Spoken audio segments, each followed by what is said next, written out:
kedatangan ketua Dragon Empire. Selamat mendengarkan. Saat ini, kedua gadis itu hanya menatap ke arah Joe dengan raut wajah yang penuh dengan tanda tanya. Mereka tidak terlalu memikirkan penghinaan terhadap diri mereka oleh Hendro, Lia, dan Putri tadi. Namun, karena Joe juga ikut-ikutan dihina, mereka jadi merasa kasihan karena Joe ini terlalu baik untuk diperlakukan seperti itu. Tiara yang satu sekolah dengan mereka tahu bahwa Lia dan Putri ini cukup sering makan dari uang Joe ketika di kantin. Namun kebaikan Joe ini hilang tanpa bekas hanya karena selembar kartu undangan eksklusif. Sebelum penghinaan demi penghinaan akan diterima oleh Joe, ada baiknya agar dia mencegah dan membujuk Joe untuk tidak memaksakan diri menghadiri acara itu. Berpikir sampai di sini, Tiara pun akhirnya membuka suara juga. Joe, apa kau yakin kita akan memasuki hotel tempat acara itu? Sebaiknya urungkan saja niatmu, atau kita berjalan-jalan saja sambil melihat-lihat sesuatu di Tower Mall. Kata Tiara berusaha untuk membujuk Joe agar mengurungkan niatnya. Ini karena dia khawatir andai diusir saja tidak masalah. Yang dia takutkan adalah tindakan kasar dari para penjaga pintu itu nantinya akan melukai Joe. Benar Joe, sebaiknya kita lupakan saja acara di hotel itu. Ayo kita pergi melihat-lihat Tower Mall. Aku belum pernah ke sana. Kata Lestari pula. Apa kalian sudah tidak percaya kepadaku? Apa hanya karena perkataan mereka tadi? Kita memang akan pergi ke Tower Mall, tapi itu nanti setelah kita menghadiri acara. Aku kemari bukan karena aku terlalu berminat, tapi karena itu adalah perintah dari ayahku, kata Joe. Lalu, bagaimana jika kita nanti diusir oleh mereka? Tanya Tiara sedikit ragu-ragu. Kalau diusir ya pergi, jawab Joe seenaknya. Percakapan antara mereka terhenti tatkala dari arah sana meluncur satu unit mobil sport BMW i8 lalu berhenti tepat di depan Martins Hotel tersebut. Tak lama kemudian, tampak seorang lelaki berusia sekitar 40-an keluar bersama seorang wanita yang juga setengah baya. Ini perhatian ketika muda-mudi itu tertuju ke arah pasangan setengah baya itu. Ini karena begitu lelaki dan wanita itu keluar dari mobil, tampak puluhan orang mengeluh-elukan kedatangannya dan suasana yang tadinya tenang berubah meriah. Itukah orang yang bernama Tigor itu? Pikir Joe dalam hati. Setelah semuanya kembali memasuki hotel tadi bersama dengan sepasang pasangan setengah baya tadi, Joe pun kini langsung mengajak kedua gadis itu menuju ke depan pintu masuk hotel. Ayo kita masuk. Saatnya sudah tiba bagi kita, kata Joe. Kedua gadis itu sempat ragu-ragu, namun karena melihat bahwa Joe terus saja melangkah, mereka akhirnya mengikuti juga dari belakang. Begitu tiba di depan para penjaga tadi, Joe kini dicegat oleh mereka. Lalu terjadilah soal jawab antara Joe dengan pengawal itu. Maaf Dik, apakah adik ini adalah salah satu dari tamu undangan? Tanya pengawal itu. Tidak Pak, pengawal. Saya bukan salah satu dari tamu undangan. Saya kemari hanya mewakili ayah saya untuk menghadiri acara ini, jawab Joe apa adanya. Kalau begitu, apakah adik ini membawa kartu undangan? Jika ada, mari saya periksa, kata pengawal itu tadi. Tidak Pak, saya tidak memiliki kartu undangan. Ini karena ayah saya tidak memberikan kartu undangan kepada saya. Dia hanya berpesan bahwa dia adalah sahabat dari orang yang bernama Tigor, jawab Joe lagi. Jika begitu, dengan sangat menyesal, adik tidak dapat memasuki hotel ini, kata pengawal itu. Apakah Bapak yakin kalau saya tidak boleh masuk? Ini karena saya adalah anak dari sahabat orang yang bernama Tigor itu, kata Joe masih tidak mau mengalah. Jika Anda tidak percaya, tolong panggilkan Tigor itu. Saya akan berbicara dengannya.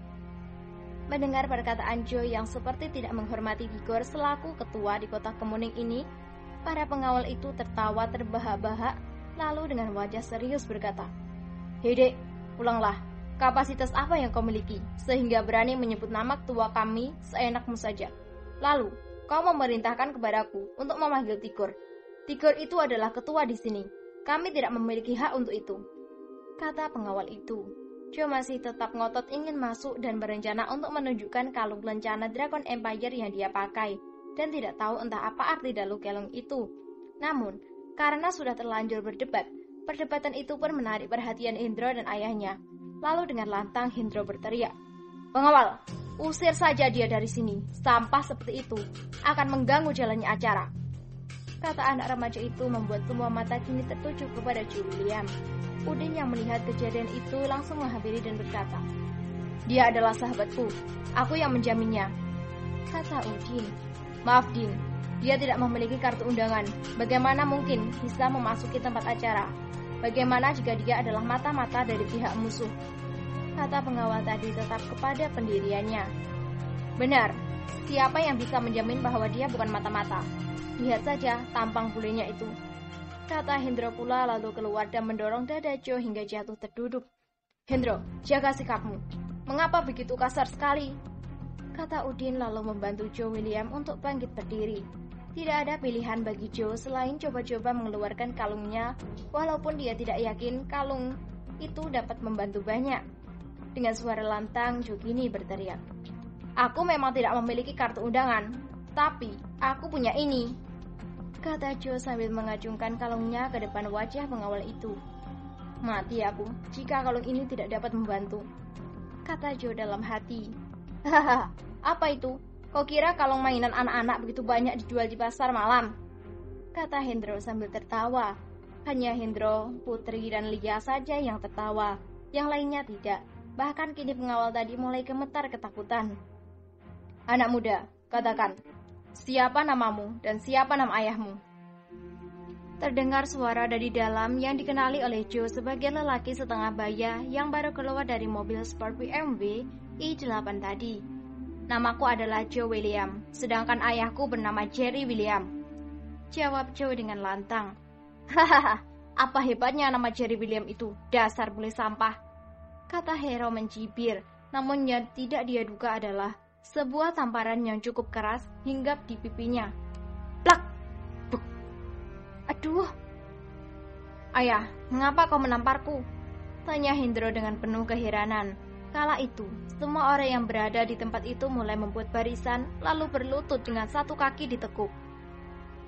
Hal ini bukan hanya Hendro, Udin, Lia, Putri, Tiara, dan Lestari saja yang terkejut. Bahkan Joe pun tercengang melihat perubahan kejadian dalam sekelip mata ini. "Salam hormat kepada ketua. Selamat datang di kota Kemuning," kata mereka serentak. Terdengar gema perkataan itu melekat di telinga Joe William. "Joe, boleh paman lihat kalungmu itu?" tanya lelaki bernama Tigor itu. Dengan masih diliputi dengan keheranan, Joe pun menyerahkan kalung itu kepada orang yang bernama Tigor itu. Begitu kalung tersebut berpindah tangan, lelaki setengah baya itu langsung memeriksa kalung tersebut dan berkata, "Ini lambang organisasi Dragon Empire yang asli. Berikan hormat kalian kepada ketua kita," kata Tigor, lalu menyerahkan rencana yang terdapat pada kalungnya berbentuk naga yang sedang menyemburkan api itu, dan satu lagi dengan kepala harimau seperti sedang mengaum kepada pemiliknya kembali. Lalu, dia pun mulai berlutut dengan satu kaki ditekuk. "Salam hormat kepada ketua," kata Tigor. "Apa ini? Aku tidak mengerti," kata Joe. Lalu dia teringat pesan ayahnya dan segera menutupi wajahnya dengan masker, sehingga kini dari hidung sampai ke dagu Joe William sama sekali sudah tertutup. "Ketua, mari ikuti saya untuk masuk ke dalam," kata Tigor sambil mempersilahkan. "Paman, apakah kedua sahabatku itu boleh ikut masuk?" tanya Joe. "Dengan sangat senang hati ketua. Itu adalah hak Anda. Siapa yang boleh masuk atau siapa yang harus diusir?" jawab Joe. Joe yang masih belum bisa menguasai diri langsung menarik tangan Tiara ke kanan dan tangan Lestari di kiri. Kemudian berjalan di tengah-tengah barisan orang-orang yang sedang berlutut menghormat itu. Sensasinya benar-benar seperti seorang pangeran yang akan naik tahta di sebuah kerajaan besar. Halo para pendengar.